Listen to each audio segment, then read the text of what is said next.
Une famille de 4 personnes arriva sur une plage de vacances. L'endroit n'avait presque pas changé depuis l'enfance d'Olivia. Même la maison de miroir où elle s'était perdue était toujours là. Après avoir salué leurs amis, les deux familles commencèrent à s'amuser ensemble dans une ambiance joyeuse.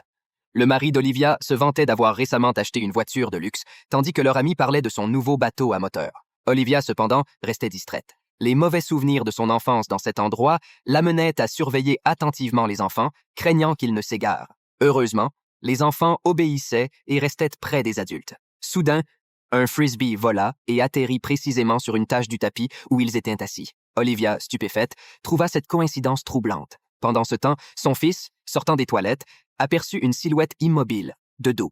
L'étrangeté de la situation éveilla sa curiosité et il s'approcha pour mieux voir. La personne leva légèrement un bras d'un geste inquiétant. Ce que le garçon ignorait, c'est qu'à cet instant précis, un enchaînement de malheurs allait commencer. Ce soir-là, Olivia vint calmer son fils pour qu'il s'endorme tôt. Pendant qu'elle rangeait ses affaires, l'alarme d'une montre électronique retentit à 11h11.